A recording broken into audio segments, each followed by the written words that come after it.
پورے 3 سال اسی عالم میں گزر گئے۔ پریشانیوں کی کوئی انتہا نہ رہی، مصیبتوں کی حد ہو گئی۔ مکہ کی بڑی بستی میں بنو ہاشم بیگانوں بلکہ اچھوتوں اور قیدیوں کی طرح زندگی گزار رہے تھے۔ بے کسی اور قسم پرسی کی زندگی، ایسی زندگی جس کے مقابلے میں آدمی خودکشی کو ترجیح دینے پر مجبور ہو جاتا ہے۔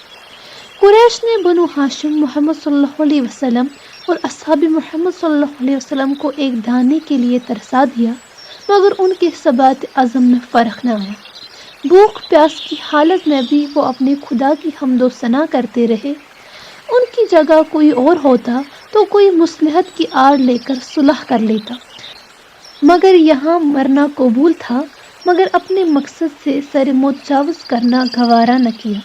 یہاں تک کہ اندوہ مصیبت کے 3 سال بھی بیت گئے اور کفار قریش کے سوشل بائیکاٹ کا بھرپور وار بھی اوچھا نکلا۔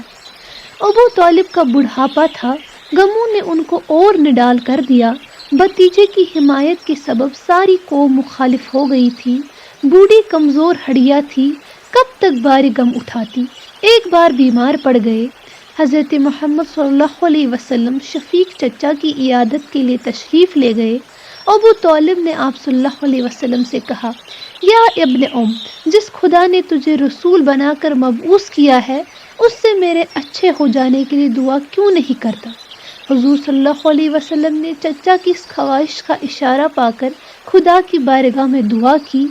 دعائیں محمد صلی اللہ علیہ وسلم کے خیر مقدم کے لیے اجابت خود دوڑی ہوئی آئی اور ابو طالب تندرست ہو گئے۔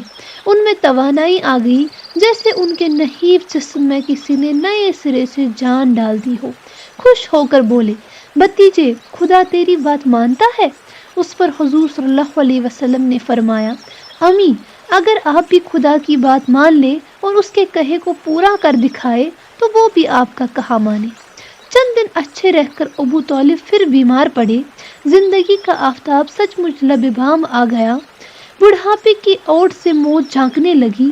سانس کا ڈورا اتنا کمزور ہو گیا تھا کہ بس ذرا سے جھٹکے کی دیر تھی، پھر قصہ پاک تھا۔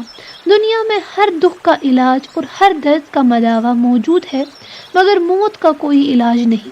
ابن مریم کی مسیحا نفسی بھی مرض الموت کا مداوا نہیں کر سکتی۔ اس منزل میں آ کر ہر کوئی مجبور اور بے دست و پا ہو جاتا ہے۔ اس راستے میں قدرت شاہ و گدا اور عالم و جاہل کے ساتھ بالکل ایک سا برتاؤ کرتی ہے۔ موت کا فرشتہ آہنی قلعوں میں بھی پہنچ جاتا ہے، اسی آسانی کے ساتھ جس طرح جھونپڑیوں میں پہنچتا ہے۔ ملک الموت کے وار کا توڑ کسی کو نہیں معلوم، اس کے پنجے سے کسی کا حلقوم بھی محفوظ نہیں رہ سکتا۔ ابو طالب کی بیماری نے قدری طول کھینچا۔ مکہ کے رسم و رواج کے مطابق دوا دارو بھی ہوئی، مگر قدرت ان کی زندگی کے منشور پر خاتمے کی مہر لگا چکی تھی۔ آخر کار بوڑھے ابو طالب نزح کی ہچکیاں لے کر موت کی ابدی نیند سو گئے۔ حضرت محمد رسول اللہ صلی اللہ علیہ وسلم کو شفیق و غمگسار چچا کی موت کا غم ہونا ہی چاہیے تھا، مگر کفار قریش کے گھروں میں خوشی کے چراغ جل رہے تھے اور جشن مسرت ہو رہا تھا کہ آج محمد صلی اللہ علیہ وسلم کا سب سے بڑا سہارا جاتا رہا۔ ابو طالب کی حمایت جو آج تک ابن عبداللہ کے کام آتی رہی، اب موت نے چھین لی، مٹا دی، بلکہ فنا کر دی۔ اول تو محمد صلی اللہ علیہ وسلم چچا کی موت سے خود ہی شکستہ خاطر ہو گئے ہوں گے اور ان میں پہلا سا جوش نہ رہا ہوگا، لیکن اب بھی انہوں نے پہلے کی طرح اپنی سرگرمیاں جاری رکھی تو ہم ان کا زور توڑ کر رکھ دیں گے۔ یہ ابو طالب کا منہ تھا جو ہم محمد صلی اللہ علیہ وسلم کی تھوڑی بہت رعایت کر جاتے تھے، اب ان کے ساتھ کسی قسم کی رعایت، درگزر، چشم پوشی اور مروت روا نہ رکھی جائے گی۔ چچا کی محبت بھتیجے کے لیے ہر جگہ سپر بن جاتی تھی، مگر اب خود وہ سپر ہی ٹوٹ گئی۔